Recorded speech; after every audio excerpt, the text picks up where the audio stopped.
Henry Paget, the 5th Marquess of Anglesey, was a Victorian millionaire, and he pulled up to Bangor dressed like Mary Antoinette with a Klarna addiction. He lived in this massive gaff over here, but was he one of history's greatest rebels? Or just a little weirdo living on Anglesey? What? I'm on the case.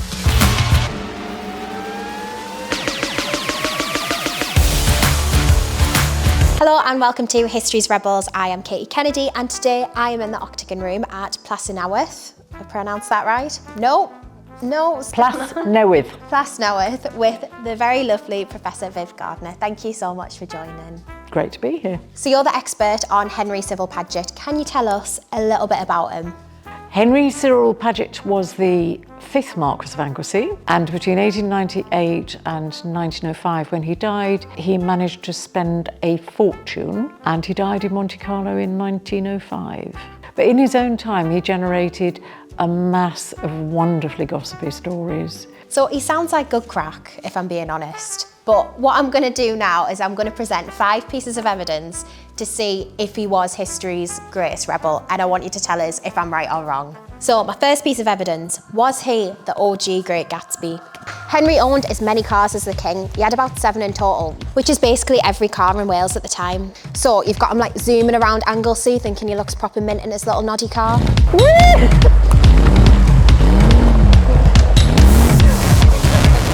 So he had multiple speeding convictions, once knocked a lass into a ditch and was fined even when he wasn't the one behind the wheel. The police, they're as sick as a chip, but our Henry, bless him, he's still doing laps saying, watch this, before flattening someone's nan. So going around in all the fancy cars, getting a few speeding fines, I feel like that sounds a bit rebellious. Disagree? Great fun, obviously, for him and his mates, bombing around, mainly around Anglesey over to Bangor. Weren't the cars like only 30 miles an hour or something? They weren't even 30 miles an hour. The actual speed limit until 1903 was something like 4 miles an hour in the countryside and 2 miles an hour if you're going through town. And there were, I think, say 5 prosecutions for speeding. Driving furiously, it's called in those days. His chauffeur was actually driving, the tyre bursts, it skews off the road and knocks 2 young women from the local hospital into a ditch. I'm not being funny, but if you're only going like 4 miles an hour and it's coming towards you, would you not just go out the way? Sounds like he was a bit of a rebel if he's going round in his cars, his many cars. Do you think? Yeah. But I've got some more evidence for you. I present to you the animal collection.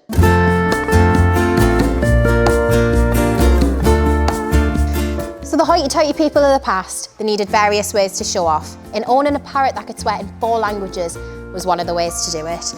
I'm not quite sure how arsed the Tiny Tims of the world would have been over this, but the people with double-barrelled surnames, they lapped it up. Henry also imports a black pedigree pug from America called Jack Valentine, and then he loses the pedigree papers, so now it's just some random dog. He also goes around carrying these tiny perfume toy dogs, just for the crack.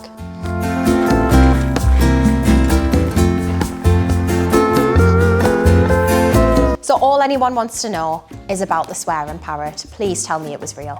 The parrot was certainly real. He was called Jacko, and apparently he spoke 4 languages: English, French, Russian and Welsh. And a lot of people say that he actually swore in those languages as well. Who needs Duolingo? Honestly. So what other animals did he have? Because he had a pug that he lost the papers for, 3 Pomeranians. He just seemed to run wild with animals. He is rumoured to have had poodles. There's a beautiful photograph of him sitting on a chaise longue with what looks like a chihuahua on his lap. He had Skye Terriers. So he had a lot of pedigree animals. No, he just had them running around, jumping on sofas. They were over in the stables. Yeah. Was he an only child? Yes. Yeah. I think I just sort of got that vibe straight away. He was an only child. So, evidence number 3. Did he steal a theatre company? Have you ever stolen a theatre company? No, that's props because you're not a Victorian with money to burn. So, there was this perfectly good theatre company, but it was already under contract somewhere else, and Henry was like, nah, I'll take that, mate. And he basically stole it. He tempted the entire troupe with competitive wages. He even installed them in his private theatre, which he converted from his family's chapel. Like, imagine you've gone in to do your Hail Marys and Henry stood there like, right girls, from the top, 5, 6, 7, 8. Anyway, Henry's dragged off to court. He shows up in person and apparently he's laughed at by all the observers. But more importantly, he loved staging performances for the local community in North Wales. He appeared on stage in all of these elaborate eye-catching costumes, using the latest technology to make his butterfly dances pop.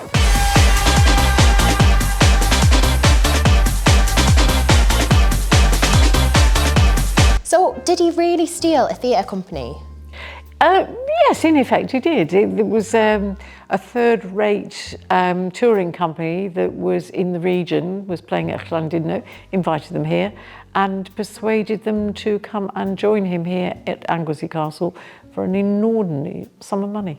He's writing all these doom and gloom plays and then he's converting the chapel and putting them on in there. Is that right?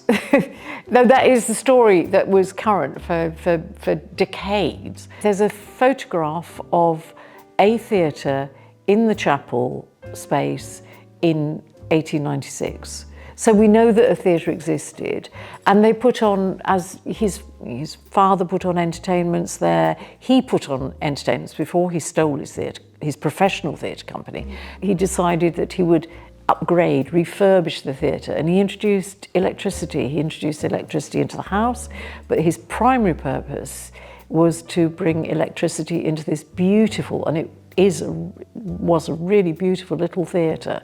And do you think he was any good at putting on the shows? Do you think he was good on the stage? He sounds like he would be, but if he's not, I mean, he's not going to come tell you off, is he? Alex Keith, the actor-manager, said that he was a perfectly good actor. Perfectly good. Okay. That's very diplomatic, because you don't want to be pissing him off, do you? But I don't think he was a megastar. He did a dance at almost every performance. So it was a butterfly dance, it was an electric dance where he had little electric lights all over his body. It sounds good, but he does sound like a bit of a attention seeker, doesn't he? A little bit. I think that is one way, and he got it. So do you think he came to Anglesey Castle to sort of hide away from the judgment of other people? He could be himself, because there's also speculation about his sexuality as well. Yes, I think there's a large element of truth in that. I mean, he married his cousin, and that marriage lasted maybe 6 months. She then sued for an annulment, which means that the marriage has not been consummated. So everybody knows that they actually hadn't ever done it. But I do think that the rolling scandals that were attached to him, the gossip, this became a sort of haven for him. It became a utopia where he could be, as you say, be himself. He could indulge his passion for theatrics. Do you feel like you could have been friends with him back then? No, I'm far too much of a pedant and far too straight-laced. Fair enough. So, evidence number 4, Sports Day, Henry edition. So what did a posh Victorian sports day look like? Because when you think of sports day, you think of these little bairns legging it with eggs and spoons around the playground. Henry sort of did this, but he remixed it a little bit. One of them was smoking a cigarette while doing a bicycle race. 1, 2, 3, go! Go on. Hiya. Thank you for the encouragement. And the other was wearing emerald-encrusted costumes whilst doing a ping pong match. So he hosted his own sports day, didn't he? And it sounds a bit better than what my primary school sports day was. He's remixed it a bit, hasn't he? There was some invention there, so a cycle race where they had to light a cigarette and cycle and keep the cigarette lit. Do you think you'd be any good at that? I would be hopeless, you know. Yeah. I can ride a bike, but, you know. No, it was, I mean, he kicked off at football matches, but I don't think he actually ever played team sports. The only sports he did do was played ping pong, which was a really new thing. And so he had designed uniforms for his team. There is a rumour that they were jewel encrusted. This sounds amazing, like, thank you so much. But I've got my 5th piece of evidence now. Are you ready? This is Arthur Conan Doyle. Yeah. When Henry realised a large quantity of jewels had been stolen from Plas Newydd, he's not calling the police. Instead, he calls up Arthur Conan Doyle, the creator of Sherlock Holmes, and asked him to investigate the crime instead. Hey mate, you alright? Yeah, sound. I'm on the case. So, who has got Arthur Conan Doyle on speed dial? Did this really happen? No. Hiya. Sorry, hello? New phone, who's this? There is one piece of truth in that. He did have a large quantity of jewels stolen, but it was from the Walsingham Hotel in London.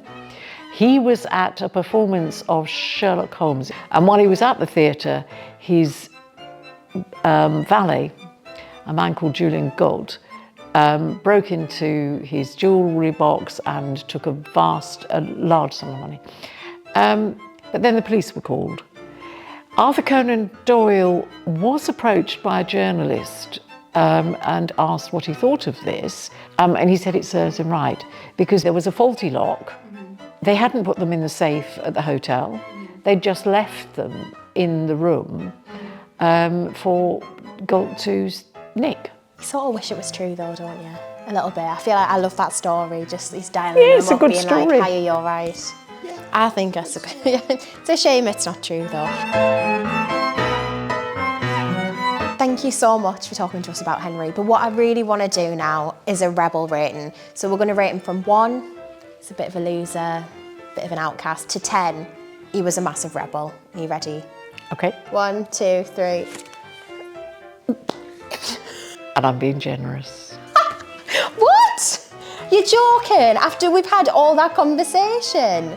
No, he's like a spoilt child with a Yes. very large sum of money at his disposal, who didn't really have much sense of the impact he was having on anybody else. So he's a 10? So he was a 10. So I would say he's not a rebel, because you've got to know what you're doing, and I don't think he knew what he was doing, or he didn't care. Thank you so much, Viv, for joining us and chatting all about Henry today. I know you don't think he was that much of a rebel, but I do. Just remember, if you're on a speed awareness course, at least you didn't get done for going 4 miles an hour.